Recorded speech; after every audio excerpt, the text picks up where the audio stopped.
Assalamualaikum guys, selamat datang ke SRTV. So sepak bola perlawanan ini akan berlaku tidak lama lagi. Seperti biasa, aku akan share dengan kamu prediction starting lineup untuk Sabah FC bagi melawan PDRM ni berdasarkan daripada again 3 perlawanan friendly yang telah dilakukan di Stadium Likas. Aku telah membuat collection data tersebut dan aku telah meletakkan siapa yang bakal memulakan perlawanan ni, di mana pemain tersebut akan berada dan siapa akan memegang armband captain untuk perlawanan ini. Dan sebelum kita mulakan video ni, seperti biasa guys, bagi anda yang belum subscribe lagi, sila tekan butang subscribe dan like video ni. Dan tidak dilupakan juga, Assalamualaikum untuk semua peminat atau penonton-penonton SRTV yang berada di Indonesia, Singapura dan juga Brunei.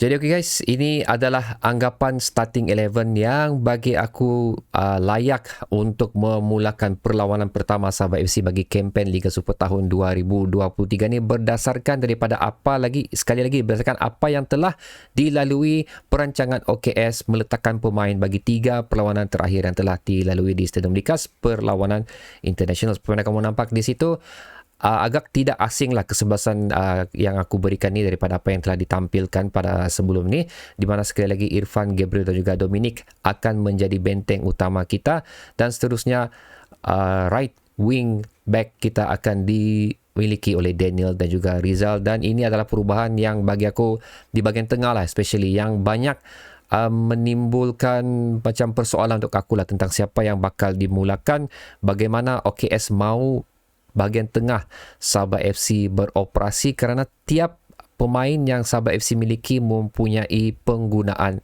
yang berbeza. Tapi di sini aku lebih ingin meletakkan Telmo dan juga Stewart untuk berada di bahagian tengah Sabah FC dan seterusnya di bahagian hadapan. Seperti biasa guys, aku rasa kombinasi ini perlu dikekalkan untuk memberikan kesefahaman yang secepat mungkin. Perlu adanya persefahaman secepat mungkin untuk 3 kombinasi bahagian hadapan itu, Jilton, Darren dan juga Sadil. Sekali lagi, Jilton dan Sadil akan beroperasi di bahagian opposite family mereka. Ini pun aku ulang balik-balik di video aku adalah kerana OKS ingin menggunakan mereka selaku inverted winger, sama ada mereka boleh membuat percubaan terus ke gawang pasukan lawan atau membuat hantaran lintang. Di samping itu dibantu atau disupport oleh Daniel dan juga Rizal Ghazali, membuatkan pergerakan attacking option kita mempunyai jumlah yang cukup besar lah, selain sekali lagi dibantu oleh pemain tengah kita iaitu Telmo dan juga Stewart. Ada satu benda yang aku ingin share dengan kamu sini adalah mengenai siapa pemain yang sering kali diturunkan oleh OKS bagi perlawanan persahabatan yang telah mereka lalui. Pemain yang berwarna merah adalah pemain yang telah turun sebanyak 3 perlawanan friendly di Stadium Likas, manakala pemain yang berwarna putih adalah pemain yang dilakukan rotation oleh OKS. Paling kurang pun diorang cuma tidak hadir untuk 1 perlawanan saja. Itu untuk pemain yang berwarna putih. Sekali lagi, pemain yang berwarna merah adalah pemain yang turun sebanyak 3 perlawanan yang telah dilakukan di Stadium Likas, membuatkan aku lebih yakin yang ke-6 termasuk Apek adalah merupakan starting 11 yang pasti pada perlawanan ini.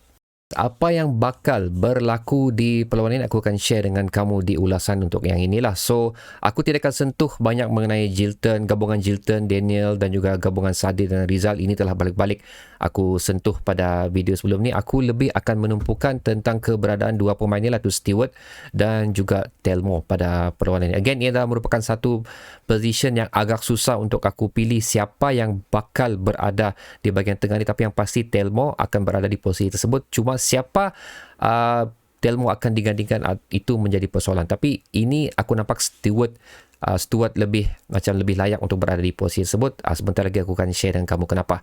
So kita akan sentuh mengenai Telmo dulu.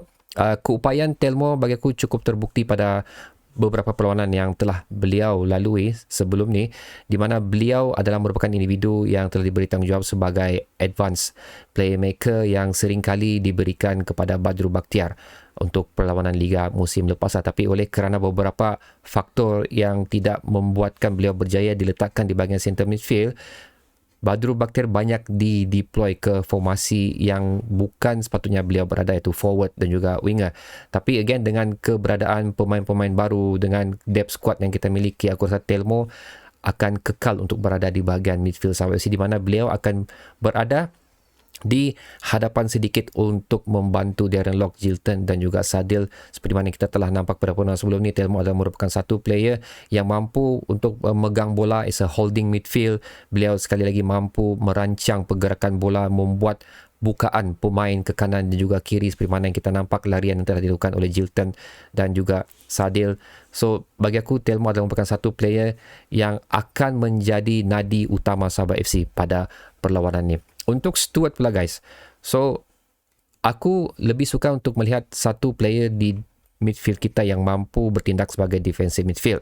Tapi hasil daripada apa yang telah ditampilkan oleh Stuart Wilkin daripada Piala FF juga, okay, aku nampak kemampuan Stuart ini bukan sahaja selaku midfield yang boleh membawa bola ke hadapan, membantu rakan-rakan yang lain, tapi Stuart juga mampu untuk berada di defensive midfield, membuatkan beliau adalah merupakan player yang akan bekerja keras lah, yang banyak kita akan nampak akan berada di atas dan juga di bawah untuk membantu 4 pemain kita berada di hadapan ni dan juga untuk membantu 3 pertahanan kita di bahagian belakang ni. So membuatkan dia adalah pemain yang akan beroperasi secara box to box, mengikut di mana situasi bola dan mengikut keadaan yang diperlukan. So beliau akan beraksi selaku center midfield, beliau juga akan beraksi untuk selaku defensive midfield, membuatkan option kita akan berada lebih banyak lah untuk di bahagian hadapan nanti.